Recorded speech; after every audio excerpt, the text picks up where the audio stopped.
নমস্কার বন্ধুরা, আমার চ্যানেলে সকলকে স্বাগত জানিয়ে শুরু করছি আজকের রেসিপি। গাছ থেকে টাটকা তাজা আম পেড়ে নিয়ে চলে এলাম। দেখুন আমগুলো অনেকটাই বড় হয়েছে, এখনও ঠিকমতো আঁটি বসেনি। আমি আজকে আম কাসুন্দি বানাচ্ছি। আম কাসুন্দি বানানোর জন্য এরকম টাটকা তাজা আমই দরকার। আমগুলো আমি কেটে নিচ্ছি। একটা প্লাস্টিক বিছিয়ে নিয়েছি, বঁটি নিয়ে নিয়েছি, কেন মেঝেতে পড়লে টকে সাদা দাগ হয়ে যায়, সেই জন্য প্লাস্টিকটা বিছিয়ে নিলাম। এবার আমি আমটা কাটছি। আমটা এখনও আঁটি বসেনি, আমি ছোট ছোট করে কেটে নিচ্ছি। এইভাবে আমগুলো কেটে নিচ্ছি। একটা বালতিতে জল নিয়েছি, জলের মধ্যে আমগুলো দিয়ে দিচ্ছি। আমি কিভাবে আম কাসুন্দিটা বানাচ্ছি আপনারা দেখতে থাকুন। রেসিপিটা যদি ভালো লাগে লাইক শেয়ার করবেন, আমার চ্যানেলটা সাবস্ক্রাইব করে পাশে থাকবেন। এইভাবে আমি সব আমগুলো কেটে নিচ্ছি। সব আমগুলো কাটা হয়ে গেছে, ভালোভাবে ধুয়ে নিয়েছি, ধুয়ে জলটা ঝাড়িয়ে নিয়েছি।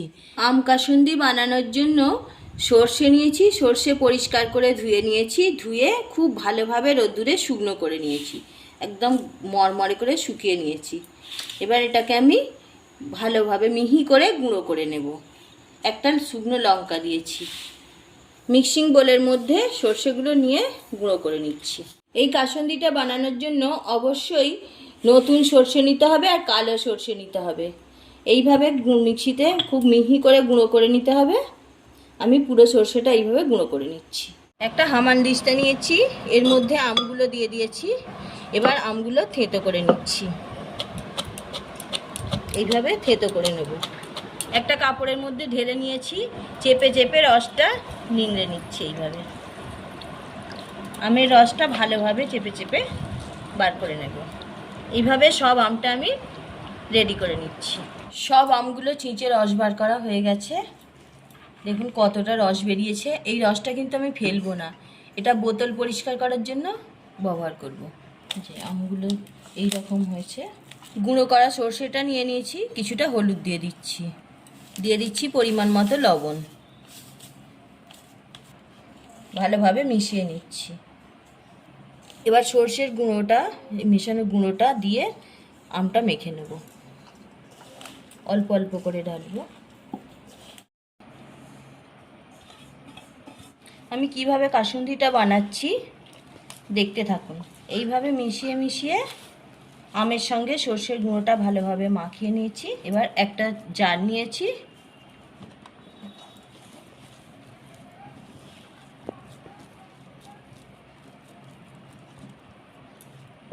জারের মধ্যে চেপে চেপে রেখে দেব।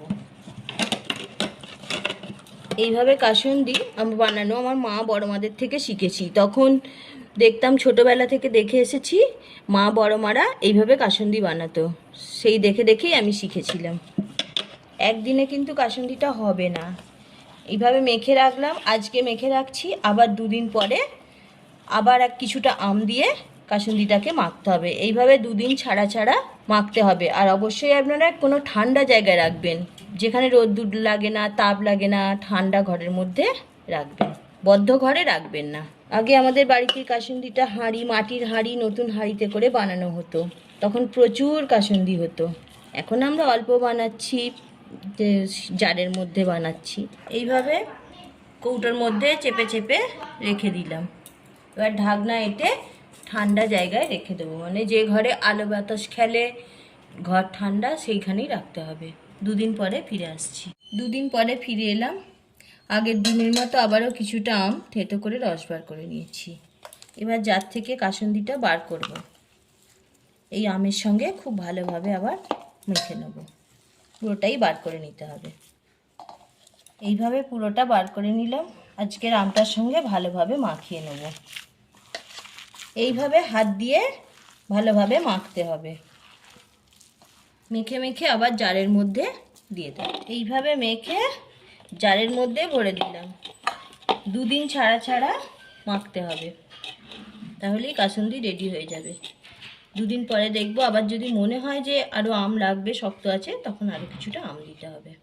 তবে আশা করছি আর লাগবে না। আবারও দুদিন পরে ফিরে এলাম। জার থেকে সমস্ত কাসুন্দিটা বার করে নিলাম, বার করে ভালোভাবে মেখে নিলাম। মাখার পর আবার জারে রেখে দেবো। আমার কাসুন্দি একদম রেডি হয়ে গেছে। কাসুন্দিটা প্রচণ্ড ঝাঁঝ হচ্ছে, আমার চোখ দিয়ে জল বেরিয়ে যাচ্ছে। কাসুন্দিতে যত ঝাঁঝ হবে তত জানবেন কাসুন্দিটা ভালো হয়েছে। কাসুন্দি একদম রেডি হয়ে গেছে। এই কাসুন্দিটা সারা বছর সংরক্ষণ করে রেখে দিতে পারবেন, সারা বছর জুড়ে থাকবে। তবে মাঝে মধ্যে মাখতে হবে, জার থেকে বার করে এইভাবে মাঝে মধ্যে মেখে আবার জারের মধ্যে ভরে দেবেন। নর্মাল টেম্পারেচারে রাখলেই ভালো থাকবে, তো মাখতে হবে। তা এই কাসুন্দিটা দিয়ে আপনারা মাছের ডিম কিংবা মাছের টক বানাবেন, সুন্দর লাগে। আমার তো সব থেকে বেশি ভালো লাগে ইলিশ মাছের টক। পুরো ভিডিওটা দেখার জন্য অসংখ্য ধন্যবাদ। আবার দেখা হচ্ছে পরের ভিডিওতে।